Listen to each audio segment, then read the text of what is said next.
like fog. So nice.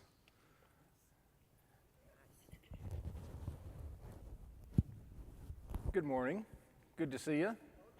Let's look at Exodus 3 today. If you are reading ahead, you may want to read only into chapter 4 for next week. So I realize we're kind of going slowly through these early chapters, and there'll be more summarizing later.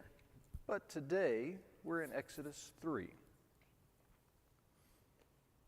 It's part of about the first 10 or 11 chapters where we're getting out of Egypt. We're not out yet, but we're getting there. So that's kind of where we are within the broad the broad sweep of the opening act, if we want to call it that. We're still in Egypt, but we are on the way out. I stressed last week that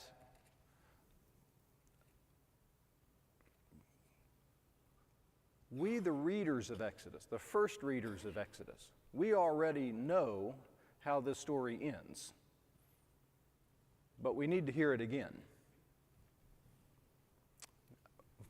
I guess, when we're children, we hear it for the first time. But every time after that, we're hearing it again. So we know how this ends. And I want to maybe underline that again today.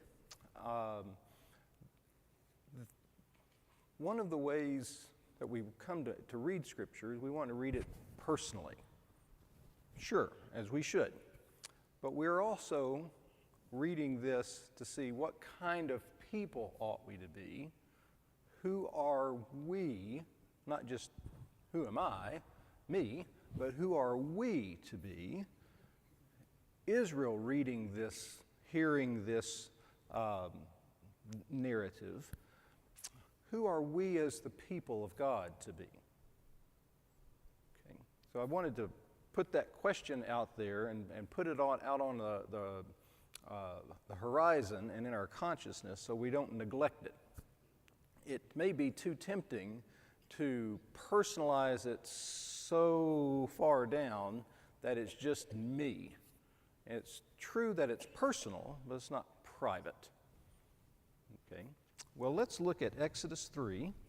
Now, last week I stressed that the main character in biblical narrative is God.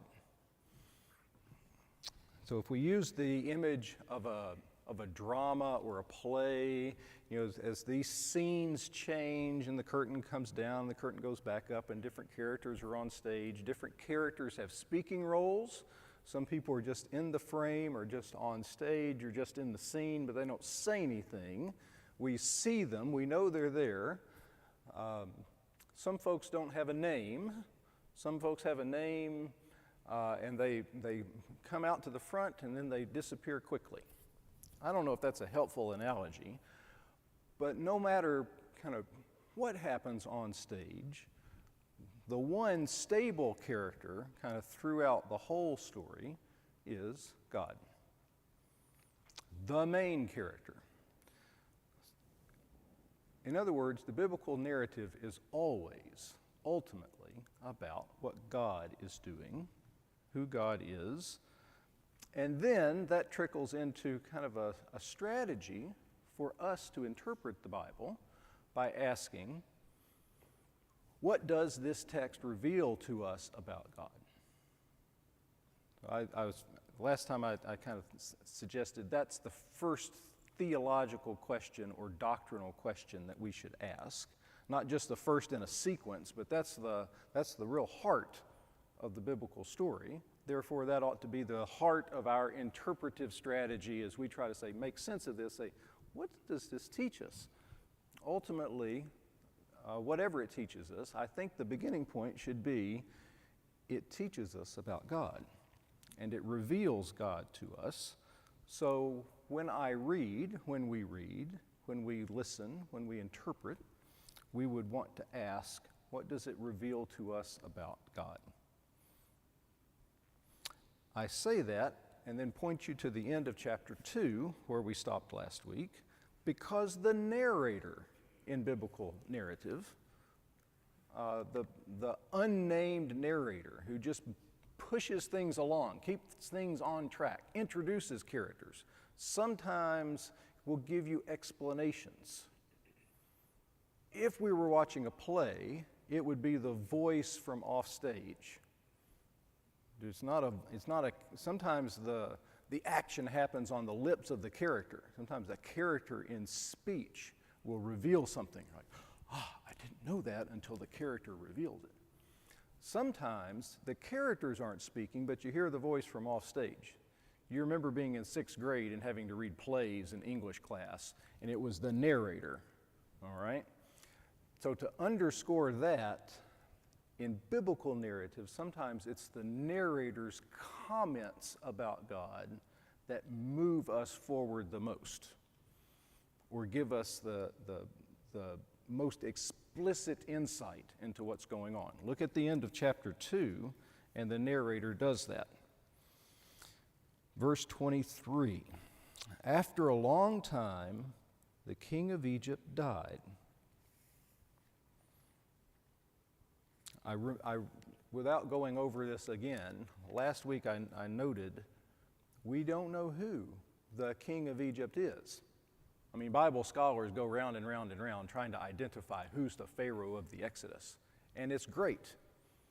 And we still don't know. Okay? It's interesting to try to kind of mesh secular Egyptian history with the narrative in Exodus or Deuteronomy and try to see, who are we talking about? Okay? And then ultimately, before long, you're going to wind up at a museum looking at mummies, trying to say, is this the one? Okay. That's interesting. But I have not introduced any of that to you. Didn't last week, not going to do that today. It's fascinating. The biblical narrator could have named the Pharaoh, but there's no name. We know the midwives, we know their names, but we don't know the Pharaoh's name. Okay. He's an important character, but he's not named. And it's not for lack of not knowing, I don't think. It's a sort of downplaying. Kings come and kings go. In this case, it's the king who's arrived and he did not know Joseph.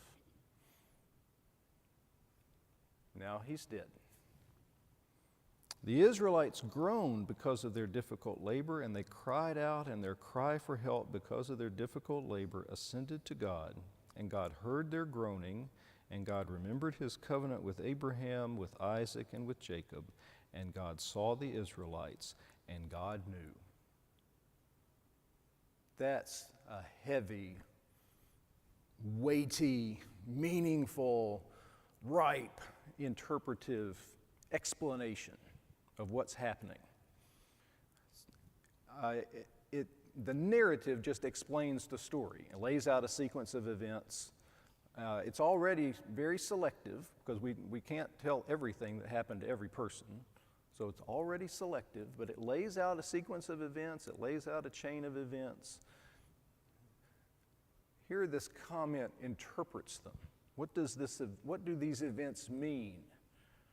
It means God has remembered his covenant to the fathers, and he knows. Okay, so I can't, I don't know, don't try to know, can't know how, again, we should apply this personally and privately, but it's also for us. So I don't know how this would apply to each one of you, but what I do know is what this reveals about God. So I don't know when each one of us read this, how we absorb this in light of our own unique individual experiences. I don't know that, can't know that. Not that I don't want to know that, but I can't know that. Not that that's unimportant. It's unimportant in its own way. But what I do know is what it reveals to us about God.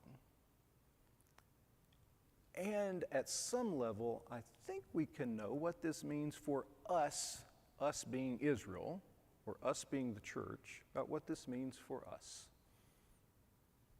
Though in a sense, God did not overlook each individual Israelite. Yes, in some sense there is no Israel without each individual Israelite. But here it's all of us grown. And God hears all of us. So there's a sense of usness here that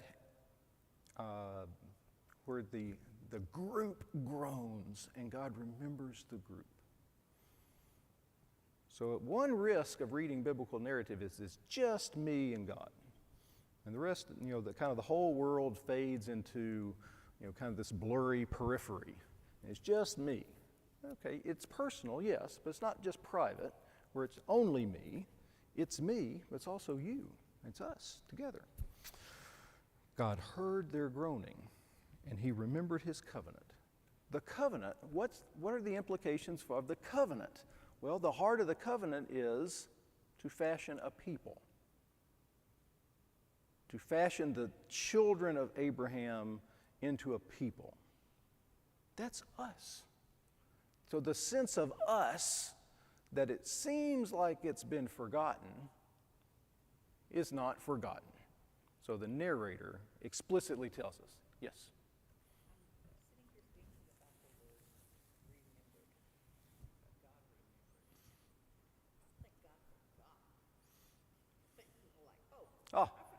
Oh my, Israel. Yes. It's more God applied. I don't know. You know what I'm saying? Yeah, he's not absent-minded. No. He knew all along. It's more like it's time. It is time. Yeah. It is time. I overthink a lot of No, that's okay. Well, there's a sense of remembering of, oh my, you smell the burning pot on the stove. Like, oh, yeah. He did not forget. So there's a sense of remember, which is, oh my, it slipped my mind. There's a sense of remember in you do not forget. He paid it, yes.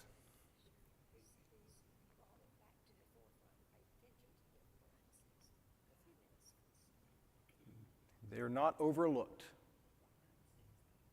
They're not out of mind. Look at 3 verse 1. Meanwhile, so there's our narrator kind of bringing us back in. Meanwhile, Moses was shepherding the flock of his father-in-law Jethro. We've seen these characters just a paragraph up. He led the flock to the far side. He came to Horeb. Horeb and Sinai, basically 2 names of the same place. Okay? They're functionally equivalent. 2 names of the same place. Horeb is kind of a region, in a sense. It's also a place, a specific mountain. Sinai is a region. It's the Sinai Peninsula. It's kind of an area. It's also a place. He's over there with the flocks. The angel of the Lord. See that phrase in verse 2?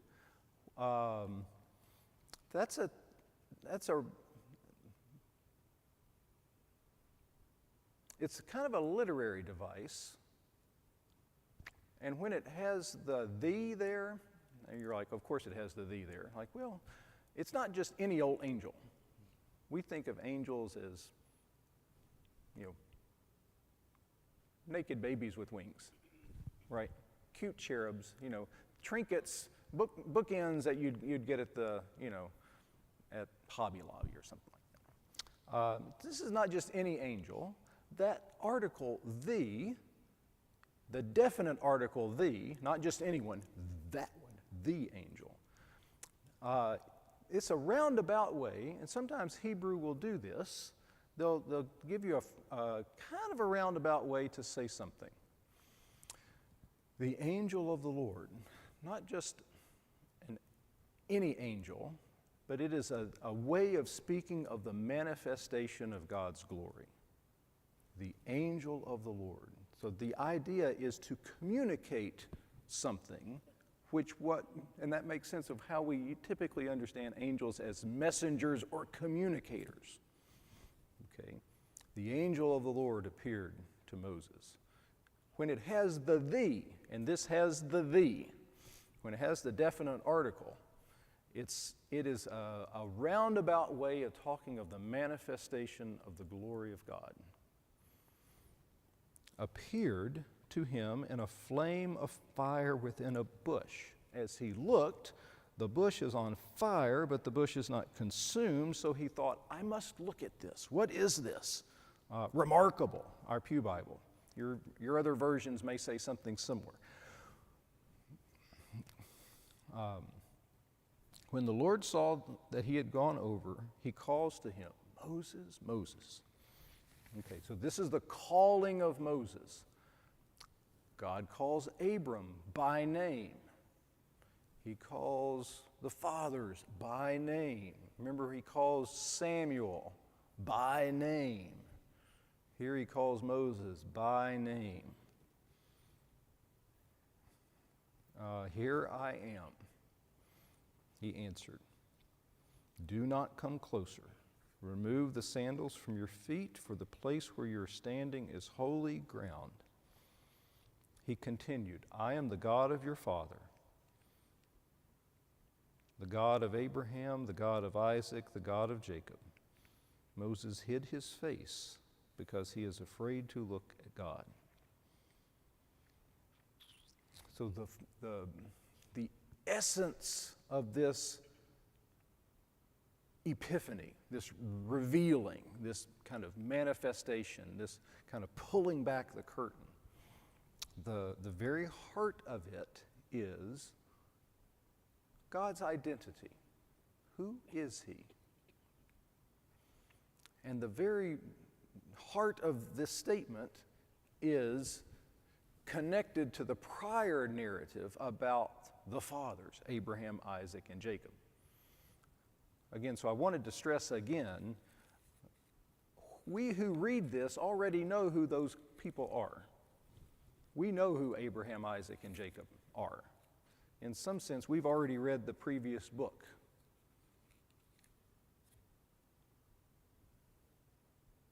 So in this moment of revealing, what we see is continuity between the promises that preceded this moment, the crisis of the moment, and what those promises look forward to is how we're going to get out of this mess, for lack of a better term, okay? All kind of wrapped up into one whole. We've got a sense of what has happened in the past, the promises to the fathers. We have an awareness of this crisis now, and we have a sense of we're going to come out of this. Why? Because that's the heart of the promise, is to not be here. In other words, if you know the promise, not to be too crass, but if you know the promise and you have eyes, then you can see we are not there yet, okay? Because I know what the promise is, and I'm looking around, and this is not it, okay? So if you know the promise, and if you have eyes, you can see, I don't know where we're going, but we're going to get out of here, okay? Wherever we're going is better than here. Where are we going? Don't know. What do you know? It's better than where we are. Okay, yes. I am the God of your father, the God of Abraham, the God of Isaac, the God of Jacob. So the heart of this epiphany, or this revelation, this revealing, is the covenant. I have observed the misery of my people, and I have heard them crying because of their oppressors. I know about their sufferings. I have come down to rescue them from the power of the Egyptians and to bring them from that land to a good and spacious land, a land flowing with milk and honey, the territory of the Canaanites, Hittites, Amorites, Perizzites, Hivites, and Jebusites. So because the Israelites' cry for help has come to me, and I have also seen the way the Egyptians are oppressing them, therefore go. I am sending you to Pharaoh so that you may lead my people, the Israelites, out of Egypt. Again, a very heavy, weighty text. I have seen it, and we are going out. The other part of actually all of the promise to Abram is kind of tied up in this one paragraph. We know the content of the promise to Abram because we remember the Abram stories. We know the content of the promise is descendants in this land. Right now, as we are in the moment of Exodus 3, we descendants are not in the land. So what we're going to what this is a return to the covenant to the fathers. I will bring my people into the land I have promised. The whole of the promise to Abram together as in one whole. What I suggested, kind of as a working hypothesis for the readers of Exodus, not just this book, but all of Genesis through Kings, as one whole kind of very long, kind of seamless narrative, is this whole set of books, if we want to call it a set, this whole armload of scrolls, in one unbroken sequence, explains to us how we got to Babylon. So we Israelites, kind of in the moment of the events of Exodus, that's one way to understand this. Another way is to think, how does Israel or Judah understand all of this in or just after the Babylonian exile? Because in a very real sense, we are the children of Abram, but we are not in that land. We've been taken out of that land. What does that mean for the promise? If we, his people, are scattered or fractured, the kingdom is split, our unity that we had was gone, and we're not in the land. We as the people of God are not in the land he has promised. But we were. Yes, you were. But we're not. You're right, you're not. What does that mean? What about us? Okay. All right. Well, you know how we answer that. We have to read all the way through to understand how it is we got to where we are. Okay. But we also know from this passage something of the character of God. Though we are not where the promise says we will be, if God is faithful, we will be there. Maybe not today, maybe not tomorrow, but we'll be there. Maybe not us, maybe it's our children. Maybe not our children, maybe our grandchildren. I don't know the timing. But what I do know is the character of God who honors his covenant. What this text reveals to us is the character of God who honors his covenant. All the intervening years of Egyptian oppression notwithstanding, God remembers his covenant. Okay. Well, Moses asked questions. Who am I? Or we've already kind of seen a little bit of who Moses is earlier in chapter 2. Who am I? That's a valid question. In a sense, the heart of the issue is that is the grace of God at work in Moses' life. In one sense, it's like, you're not anyone. Who am I? In a sense, Moses kind of gets it. Who am I that I should go to Pharaoh and bring the Israelites out of Egypt? Okay, the answer is not, well, you're actually, you're qualified for this. You know, the answer is not that. The answer is, I will be with you. I cannot do this. I will be with you. I am not qualified. I will be with you. I'm not the right person. I will be with you. I can't do it, but I will be with you. Okay? When you are back here, you'll know. You will know when we are back here. I don't know how this is going to work out, but it will work out. Okay, Moses. That's Moses saying, I don't know how this will work out. It's not like God doesn't know. Okay. God says, when you're back here, trust me. Okay. Then Moses asked God another question. If I go and say to them, then they're going to ask, well, who sent you? What is his name? So again, Moses asked another question. His first question is, me? Who am I? The other is, who are you? Okay. I am who I am. That is what you tell them. So it's a revelation of God's name. The name is of the word, the term is a version of the verb to be. Tell them I am sent you.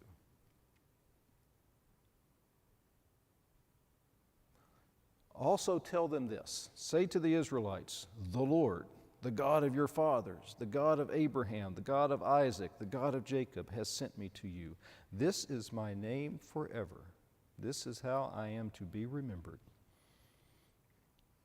Go and tell the elders.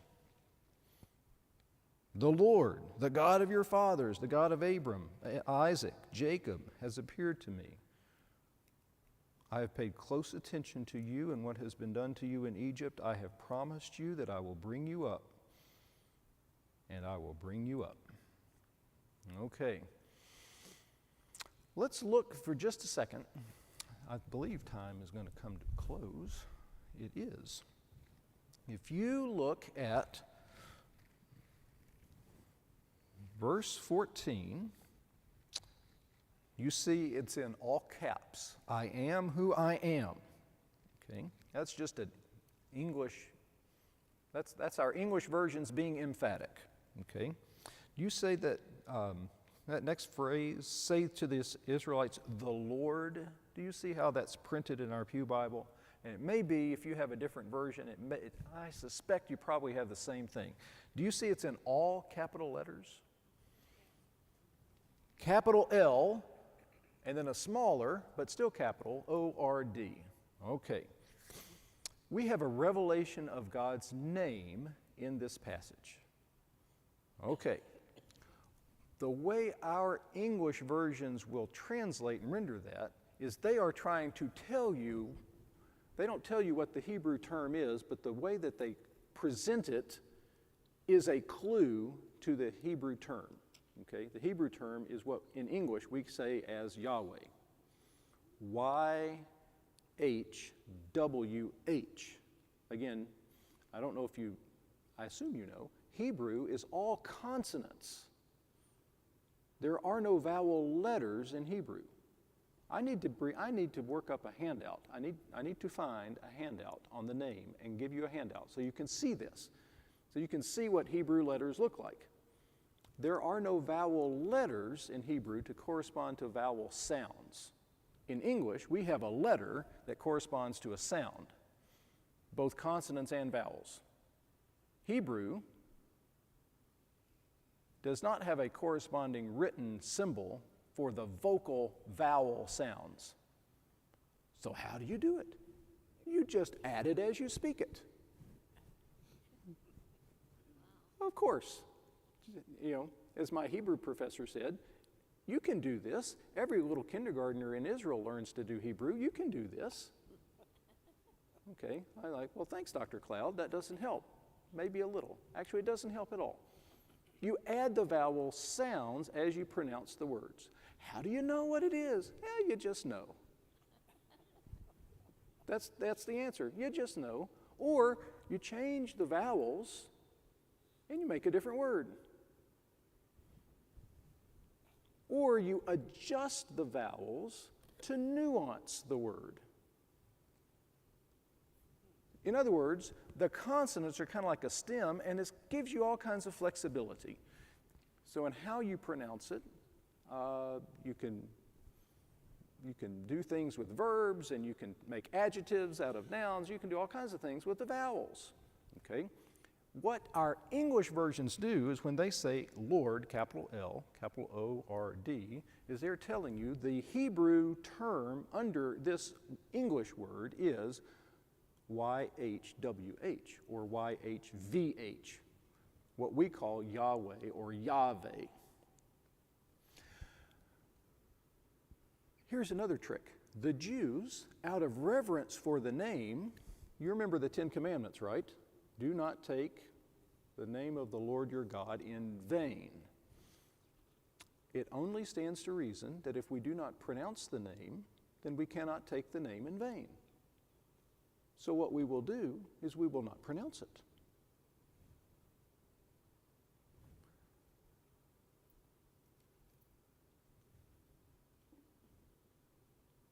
But we know the consonants, but we don't know the vowel sounds. So we don't quite know how to pronounce it. We know the consonants, Y, H, W, H, but we don't know what it sounded like. Why? Because very scrupulously, the Jews did not pronounce it. You want to know what's more? When they're writing the Hebrew manuscripts, in time, they would give indications about what vowels were the right vowels to pronounce with the consonants. As Hebrew was kind of falling out, the vowel vocalization was, folks are getting rusty. So we need a little bit of help to make sure we get the right vowels to go with the consonants. So they would insert in the biblical manuscripts a system of dots and dashes to indicate the right vowels, the vocalization. It's a helper. It looks on the page kind of like Morse code. 2 dots here, 3 dots there, 2 dots vertically, 3 dots, okay? It looks intimidating, but like, again, as Rodney, my professor said, Dr. Cloud said, every little Hebrew kindergartner does this. You can do this. We just learn what 2 dots mean. Isn't that why you're in this class? He said, oh, and on we go, and on we went. Actually, on they went, and I was running to catch up. So what the Hebrews would do, you ready for this? In order to prevent you from taking the name of the Lord in vain, they gave you 2 vowel vocalizations on the same consonants when they got to YHWH, Yahweh or Yahweh. Now, when I've done this for classes, all the boys in the class took this as a challenge. So if the boy were to run up like he did last week, I know every 11-year-old boy would take this as a challenge. Like, I can do that. I know you can try, but you can't. But that doesn't stop them because they're going to try anyway. You cannot say 2 vowel sounds at the same time. I know you're all trying. Try in your mind to say A and E. You can't do it. It's either going to come out A or it's going to come out E. You can't do 2 vowel sounds at once when you're pronouncing something. And the Hebrew scribes would have said, makes it hard to take the name of the Lord in vain when you can't pronounce it, doesn't it? Like, well, yes. Okay. So they gave vocalizations in such a way as to make the name unpronounceable out of respect for the name. So how do we say Yahweh? Okay. Look in our Pew Bible at the introduction. If you look, most standard English versions will have a preface, and in the preface they will explain their translation decisions and they almost always have a statement about the name of God. I'm looking at the introduction. It's Roman numeral 7. It may be easiest to go to Genesis and go back a page. Okay. Roman numeral 7, how the names of God are translated. The CSB consistently translate the Hebrew names for God as follows. Elohim, translated as God, capital G, lowercase o-d. Yahweh, notice that's all caps. Notice there are no vowels. Actually, they do have vowels. A-E, okay. Yahweh. Lord, capital L, lowercase capital O-R-D. Adonai, it's another Hebrew term, translates Lord, capital L, lowercase O-R-D. You can see that. How in English we get Jehovah or Yahweh is we have taken the vowels of Adonai and wedged them in between the consonants of Yahweh and created our English word Jehovah. Okay? In other words, we've taken one set of consonants, married it to another set of vowels, and done the best we can do to make the word pronounceable. Okay? That's why Yahovah is just one vowel removed from Yahweh.